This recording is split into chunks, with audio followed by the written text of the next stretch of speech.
بسم اللہ الرحمن الرحیم۔ رات کا آخری پہر تھا۔ سردی تھی کہ ہڈیوں کے اندر تک گھسی جا رہی تھی۔ بارش بھی اتنی تیز تھی جیسے آج اگلی پچھلی کسر نکال کر رہے گی۔ میں اپنی کار میں ڈیوٹی سے گھر واپس آ رہا تھا اور کار کا ہیٹر چلنے کے باوجود میں سردی محسوس کر رہا تھا۔ دل میں ایک ہی خواہش تھی کہ بس جلد از جلد گھر پہنچ کر بستر میں گھس کر سو جاؤں۔ مجھے اس وقت کمبل اور بستر ہی سب سے بڑی نعمت لگ رہے تھے۔ سڑکیں بالکل سنسان تھیں، حتیٰ کہ کوئی جانور بھی نظر نہیں آ رہا تھا۔ لوگ اس سرد موسم میں اپنے گرم بستروں میں دبکے ہوئے تھے۔ جیسے ہی میں نے اپنی کار اپنی گلی میں موڑی تو مجھے کار کی روشنی میں بھیگتی بارش میں ایک سایہ نظر آیا۔ اس نے بارش سے بچنے کے لیے سر پر پلاسٹک کے تھیلے جیسا کچھ اوڑھا ہوا تھا اور وہ گلی میں کھڑے پانی سے بچتا بچاتا آہستہ آہستہ چل رہا تھا۔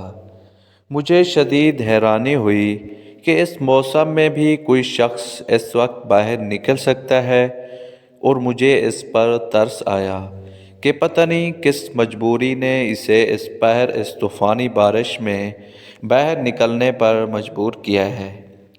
میں نے گاڑی اس کے قریب جا کر روکی اور شیشہ نیچے کر کے اس سے پوچھا، بھائی صاحب، آپ کہاں جا رہے ہیں؟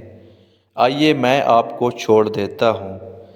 اس نے میری طرف دیکھ کر کہا، شکریہ بھائی، بس میں یہاں قریب ہی تو جا رہا ہوں، اس لیے پیدل ہی چلا جاؤں گا۔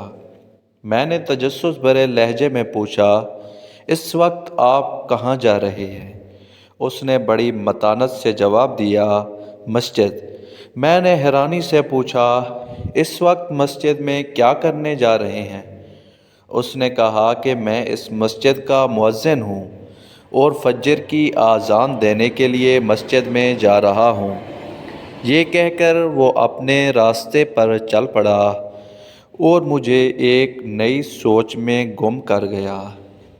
کیا آج تک ہم نے کبھی سوچا ہے کہ سخت سردی کی رات میں طوفان ہو یا بارش، کون ہے جو اپنے وقت پر اللہ کے بلاوے کی صدا بلند کرتا ہے؟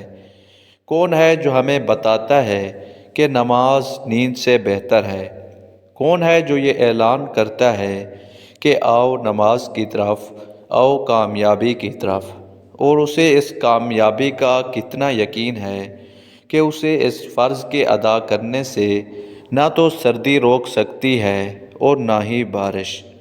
جب ساری دنیا اپنے گرم بستروں میں نیند کے مزے لے رہی ہوتی ہے، وہ اپنے فرض کو ادا کرنے کے لیے اٹھ جاتا ہے، تب مجھے علم ہوا کہ یقیناً ایسے ہی لوگ ہیں جن کی وجہ سے اللہ ہم پر مہربان ہے، اور انہوں لوگوں کی برکت سے دنیا کا نظام چل رہا ہے۔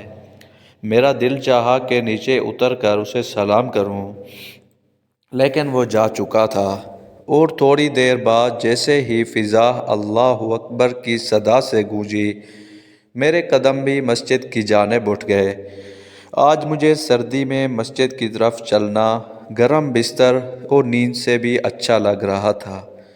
اللہ کریم ہمیں 5 وقت باجماعت نماز پڑھنے کی ہمت، طاقت اور استطاعت عطا فرمائے۔ آمین آمین ثم آمین یا رب العالمین۔